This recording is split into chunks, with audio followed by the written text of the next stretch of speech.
And Ginebra behind. Dito naman ito ngayon si Mark Macapagal with his guns ablazing as they've taken a 5-point lead.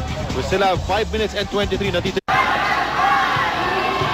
Back inside the Cuneta Astrodome, Richard Del Rosario together with Peter Martin, Eric Reyes, Joy De La Rey giving you this action, fourth quarter. And at this point, puntaan ulit natin ang ating kasamahan, si Eric Reyes with a report.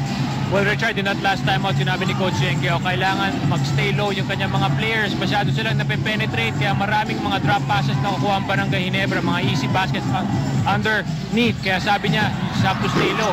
Sinabi niya, when you get on the line on offense, you just have to take your shots with confidence. Kasi masyado nga parang tirang takot yung mga players na. Richard? But this time, unsuccessful yung depensa ng Red Bull. Well, hindi nila natapos yung depensa, no? Offensive rebound here by Billy Mamaril. Something that was not present in the first half of play, ano? Dito, sa second half, dumami na rin ang offensive rebound, 17 total, ano? Pero karamihan niya dito sa third and fourth quarters para sa Barangay Ginebra. Now it's a 7-point lead para dito sa Ginebra. 4-40 the fourth quarter. Cross-court pass, Robinson swings it to Valenzuela. Valenzuela, wala na naman ang kanyang tira. Here's J.J. Elterbrand. Elterbrand against Topex Robinson. Elterbrand, gusto ka makawala, nakawala nga. Sabi na malakas, Robinson with the rebound. Lead pass to Cyrus Baguio. Baguio swings it to Junti. Junti, wala. Second try, wala pa rin, pero may sumabit. Pag titignan natin, Richard, tatlo na yung white shirts na nandun, ano? At paatake pa lang itong Red Bull Barako, but still, they really love playing in the open court. That's why, eto, inaatake pa rin nila, nakakuha naman sila, nakabingwit sila ng foul, and that's si Tubid, at natawagan pang-5 na yan ni Ronald Tubid. So, 2 players para sa Barangay Ginebra, a foul away from disqualification. That's Tubid and rather it's Macapagal and Mamaril and Tubid. So, 3 pala ang may 5 fouls na dyan. Bah, si Ribis pa nagbababa ng bola dito. May crossover pang pinakita. Pinagay kay Sunday. Yes! Libre sa Teddy Sunday Salvacion. Kakaiba yan. Oo nga eh. Nagbababa ng bola. Ito si Rafi Rivas. Ito naman, si Topex naman nakawala at sumabit doon si Rafi Rivas. And Topex will try to get his points from the stripe. Ang 4 na foul na yun po ni Rafi Rivas. As ito pong Red Bull, 8 points po ang kanilang hinahabol. Still, yung free throw shooting for Red Bull. Baba. 3 out of 8 tonight. Ito si Topex. Oo, sa team rin, mababa rin yung field goal, yung free throw shooting ng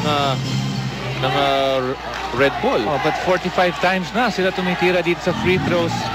Not really making the most out of the situation that Barangay Ginebra has given them. Sa loob naman dito si Sunday, walang napuntahan. Sunday ngayon, naghanap ng kakampi. Nakita si Tubid. Tubid against Baguio. Tubid, nagugulo. Tubid, siya na rin. Ay, hindi, pinasa pala kay Sunday Salvacion. Ba, pati ako, nalansi ako ni Tubid dun, ha. Kala ko, patiran na, eh, oh. Sabi niya, naisahan ko kayo, no. Eh, si Junti ang natawagan ng pangalawang foul. But the end of the play, ito si Topex Robinson comes up with a major block against ito kay Sunday Salvacion. Meron sanang continuation kung pumasok sana yon. Sunday Salvacion, gusto pa niyang habulin sana yung tira. Pwede bang ibalik? 9 points, 10 rebounds for Sunday. Ay, nilawak. Uy, sa kanya pa bumalik yung bola. Sinaswerte ka naman. Ito kayo, si Rafi Rivas.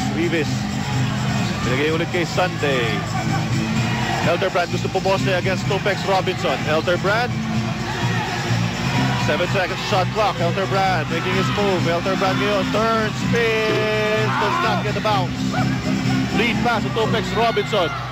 Robinson Set it up. Jody Valenzuela for 3. Bang! EM3 from Jody Valenzuela. See, a lot of things will happen when you push the ball up quickly.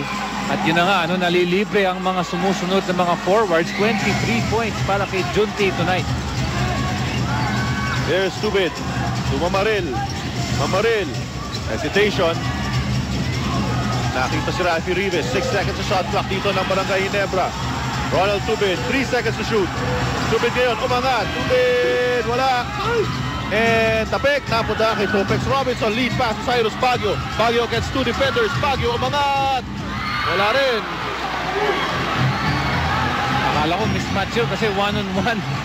Kay Cyrus Baguio. Mismatch yun, di ba? In the open court.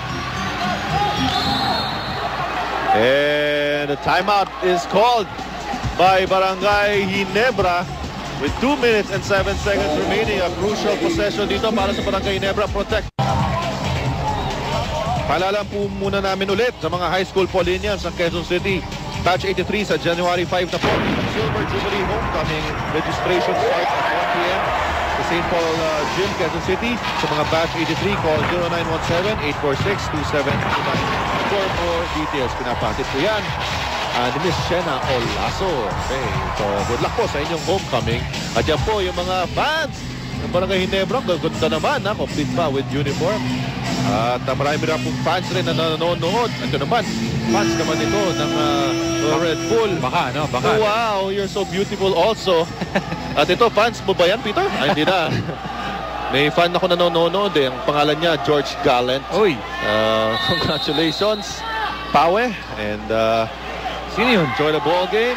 At saka yung mga fans rin ng diehard fans sa Ginebra, si Cholo at Joseph Perez. Enjoy your viewing. Tingnan natin kung sino magbubuli. Kaninong fans ang magbubuli. Ito na po, Outlast 2 minutes. Hatid sa inyo ng Outlast Maintenance Free Batteries. Walang dagdag, bawas sa tubig. And so far, itong fans ng Ginebra ang natutuwa dito.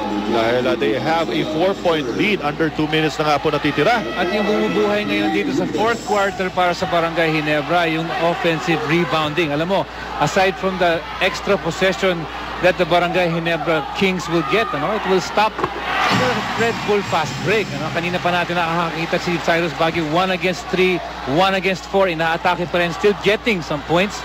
Pero pag maraming offensive rebounds ang nakuha nitong Barangay Ginebra, nahihinto yun. 2 for 2 para dito kay Rafi Rivas. What a time to come.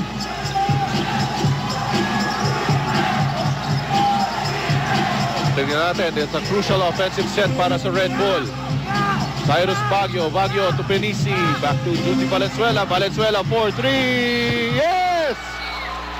Oh! The referee nullifies it dahil may sipa raw. No count. That's a big break. Here, big development. Tingnan natin ito. Ito yung tinawag na sipa eh. Sayang yan dahil pumasok yung basket.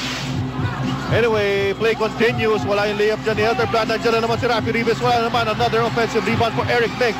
Nadawa pa siya. Loose ball dive si Penisi. Kanina mapupunta. Ball will remain with Barangay Ginebra.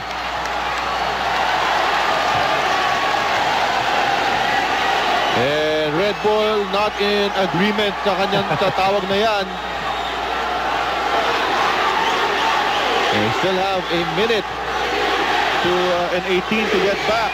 So the break's not going Red Bull's way dito sa endgame. Ayan, pero dalawang offensive rebounds dito sa possession na to, Richard. Yun ang bumubuhay kahit hindi nakakapuntos itong Barangay Ginebra. Ito ngayon, makapagal.